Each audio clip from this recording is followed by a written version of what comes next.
நான் உங்கள் ஷீபாம்மா பேசுகிறேன். இன்றைக்கி ஒரு ஸ்வீட் செய்ய போகிறேன், அதாவது பாதுஷா. நான் இது வரைக்கும் வீடியோ போட்டு ரொம்ப நாள் ஆச்சு. அடிக்கடி இதே வார்த்தையை தான் சொல்கிறேன்னு திட்டாதீங்க யாரும். இன்றைக்கி வந்து மைதா எடுத்திருக்கேன், 1 கிலோ மைதா. சர்க்கரை வந்து ஒரு 1/2 கிலோ சர்க்கரை எடுத்திருக்கேன். நெய் வந்து உருகி வச்சுருக்கேன். உப்பு, கொஞ்சம் பேக்கிங் பவுட்ரு, கொஞ்சம் சர்க்கரையை வந்து மிக்சியில் பவுட்ரு பண்ணி வச்சுருக்கேன். பொரிக்கிறதுக்கான எண்ணெய், இது பாகு எடுக்க சர்க்கரை. இப்போ நம்ம மாவை எப்படி பசை போகிறோன்னு பார்த்துக்கோங்க. இந்த 1 கிலோ மைதாக்கு கொஞ்சம் போல் நான் உப்பு சேர்த்துக்கிறேன். சேர்த்துட்டு இந்த பாருங்க, இந்த பேக்கிங் பவுடரை கொஞ்சம் போல் ஒரு ஸ்பூன் அளவு போட்டுக்கிறேன். போதும் இது. இப்போ வந்து இதில் என்ன பண்ணுறோம், இந்த பவுட்ரு பண்ண சர்க்கரையும் இதில் சேர்த்துடலாம். இந்த மிக்சி ஜாரில் வச்சுருக்கேன் பார்த்தீங்களா, இது எல்லாத்தையும் இதில் போட்டுடலாம். சும்மா ஒரு அதில் ஸ்வீட் கிடைக்கணுன்றதுக்காக மாதிரி சப்புன்னு இருக்கும், அதுக்காக ஸ்வீட்டாக இருக்கும்ல. அப்புறம் பாகில் வந்து ஊறப்போகுது, இதில் நம்ம மாவு பிசையும் போது அந்த மேல் மாவுலலாம் ஸ்வீட்னஸ்க்காக. இப்போ இது எல்லாத்தையும் நம்ம மிக்ஸ் பண்ணிக்கலாம். மிக்ஸ் பண்ணிவிட்டு இந்த நெய் உருக்கி வச்சுருக்கோம் பார்த்தீங்களா, அதை நம்ம இதில் ஊற்றிக்கலாம்.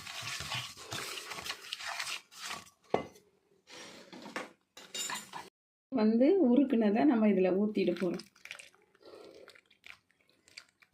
ஊற்றி நம்ம எல்லாத்தையும் இப்போ மிக்ஸ் பண்ணிக்கலாம். நெய் வந்து 1 கிலோவுக்கு ஒரு 150 கிராம் அவ்வளோ போட்டால் போதும் இதுக்கு. இப்போ இதை எல்லாத்தையும் மிக்ஸ் பண்ணிவிட்டு இதுக்கப்புறம் நம்ம மைதாவை மிக்ஸ் பண்ணி பிசைஞ்சு ஒரு 1/4 மணி நேரம் நம்ம ஊற விடலாம். அதுக்கப்புறமா பாதுஷாவை வந்து செய்முறையில் செஞ்சு ஆயிலில் போட்டு எடுக்கலாம். இங்கே பாருங்கள், நம்ம வந்து அந்த உப்பு, பேக்கிங் பவுட்ரு, சர்க்கரை பவுட்ரு, நெய் எல்லாத்தையும் நல்லா அடித்தோம்னா இது போல் இது பாருங்கள், நுரைச்சிக்கிட்டு ஒரு மாதிரி கலராக இருக்கும். இதில் நம்ம மைதாவை மிக்ஸ் பண்ண போகிறோம். மைதாவை மிக்ஸ் பண்ணி பிசைஞ்சிக்கலாம். நம்ம நல்லா மாவு, சப்பாத்தி மாவு பசத்துக்கு பிசைஞ்சு எடுத்துக்கலாம்.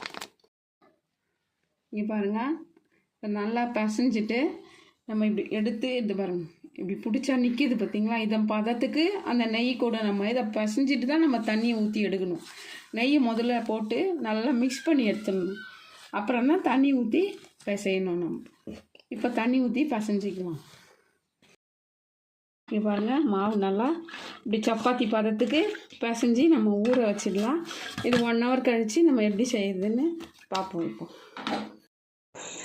மாவு பார்த்திங்கன்னா நல்லா பிசைஞ்சி ஊறி இருக்குது, சாஃப்டாக இருக்குது பாருங்கள். அப்படி விரல் வச்சா உள்ளே போகுது.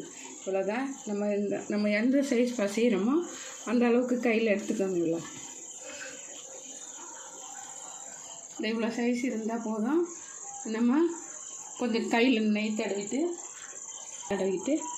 லைட்டாக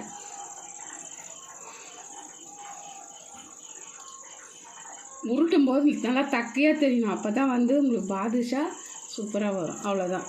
பார்த்தீங்களா, இது போல் பண்ணிவிட்டு நம்ம தட்டில் அடுக்கி வச்சுட்டு உங்களுக்கு காட்டுறேன். சின்னதாக ஒரு பள்ளம் போட்டிங்கன்னா அது எலும்பி மேலே வந்துடும். ஜீராக்கு ஒரு பாத்திரம் வச்சுருக்கேன். அந்த பாத்திரத்தில் ஒரு குட்டி டம்ளரில் ரொம்ப தண்ணி வச்சிடாதீங்க. ரொம்பவும் தண்ணியாக போச்சுன்னா கொதிக்க லேட் ஆகும். அதனால் ஒரு குட்டி டம்ளரில் ஒரு 1/2 டம்ளர் தண்ணி வச்சுருக்கேன். இந்த தண்ணி அதில் ஊற்றிடுவோம். இது வந்து சர்க்கரை இப்போ போட்டுடலாம். இப்போ இது பாருங்கள், 1 கப்பு சர்க்கரை எடுத்து வச்சேன்ல, அதை நான் இதில் சேர்த்துடுறேன். இப்போ நம்ம ஒரு கரண்டி போட்டு கிளறிட்டே இருப்போம். அது கொதிக்கிட்டோம்.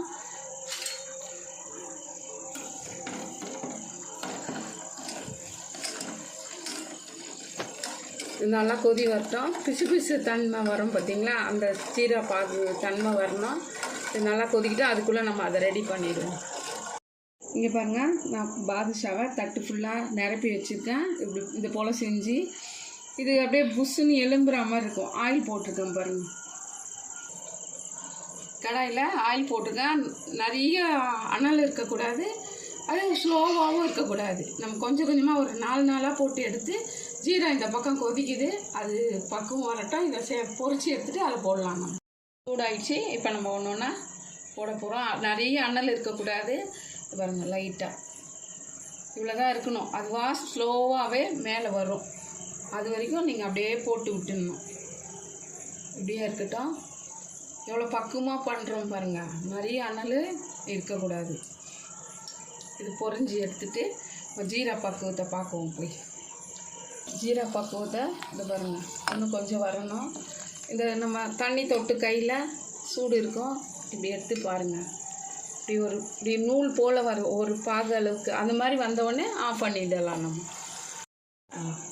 இங்கே பாருங்கள், ஜீரா நல்லா பக்குவத்துக்கு வந்துடுச்சு. நம்ம ஒரு விரலில் தண்ணி தொட்டு இது போல், அவ்வளோதான். இந்த பிசுக்கு தன்மை இருந்தால் போதும். இது இந்த சர்க்கரை மாதிரி பொரியாக ஆகாமல் இருக்க நான் ஒரு அரை லெமன் எடுத்திருக்கேன். இங்கே பாருங்கள், அரை லெமனு. அதை 2 டிராப்ஸ் விட்டால் போதும், கெட்டி ஆகாமல் இருக்கும். சர்க்கரை மாதிரி கல் மாதிரி ஆகாமல், அவ்வளோதான். இப்போ நம்ம இதை கலரி விட்டு ஆஃப் பண்ணிடலாம். நம்ம அதை பொரிச்சு எடுத்துகிட்டு இதில் போடலாம். பாதுஷா கலர் இந்த ப்ரௌன் கலர் இருந்தால் போதும். நம்ம எடுத்துகிட்டு ஆற விட்டு நம்ம அந்த ஜீராவில் போட்டு இப்போ எடுக்க போகிறோம். இதெல்லாம் எடுத்துடலாம். நம்ம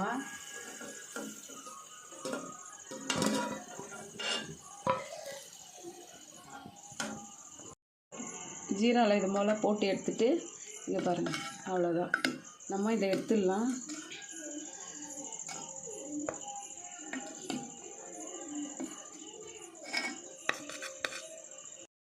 இங்கே பாருங்கள், சூப்பராக பாதுஷா வந்திருக்கு. எவ்வளோ நல்லா வந்திருக்கு பார்த்தீங்களா? இவ்வளோதாங்க, ரொம்ப ஈஸி தாங்க. ஏதோ ஒரு ஃபங்க்ஷன் வீட்டில், இல்லை குழந்தைங்க பர்த்டே அந்த மாதிரி ஏதாவது வீட்டில் இருந்ததுன்னா நீங்களே குழந்தைங்களுக்கு உங்கள் கையால் செஞ்சு கொடுங்களேன். அவன் கடையில் எந்த எண்ணெய் ஊற்றுறானோ நம்மளுக்கு செஞ்சு கொடுத்தா ஒரு திருப்தி இருக்கும். நிறைய செலவுலாம் இல்லை. நான் 3/4 கிலோ தான் போட்டேன். எனக்கு ஒரு 50 கிட்ட வந்திருக்கு. இதை பாருங்கள், உள்ளே எப்படி இருக்குதுன்னு உடச்சி காட்டுறேன் உங்களுக்கு. பார்த்தீங்களா, சூப்பராக லேயராக இருக்குது பாருங்கள். நல்லா ஊறி இருக்குது. இன்னும் கொஞ்சம் காஞ்சிதுன்னா, இப்போ சூடாக இருக்கிறதுனால உங்களுக்கு இப்படி தெரியுது. இன்னும் காஞ்சிதுன்னா சூப்பராக இருக்கும். நான் உங்களுக்கு அப்புறமா இன்னும் காட்டுறேன். இது பாருங்க, ஜீரா நல்லா ஊறி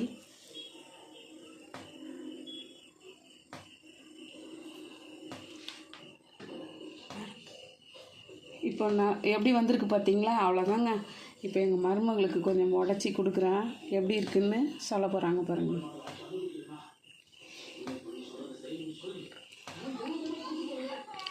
டேஸ்ட்டாக வந்துருக்குமா? கடையில் வாங்கி சாப்பிட்ற மாதிரியே இருக்குது. நல்லா சாஃப்டாக நல்லாயிருக்கு. சரி, அவ்வளோதாங்க. இவ்வளோதாங்க இது பாதுஷா. ரொம்ப ஒன்றும் கஷ்டம்லாம் கிடையாது, ஈஸியாக செஞ்சிடலாம். நல்ல லேயராக வந்திருக்கு பாருங்கள். எப்படி வந்திருக்கு பாருங்கள், பார்க்குறதுக்கு பூ மாதிரி இருக்குது பாருங்கள். அவ்வளோதான். இதை நீங்கள் பார்த்துட்டு செய்யுங்க. லைக் பண்ணுங்கள், சப்ஸ்கிரைப் பண்ணுங்கள்.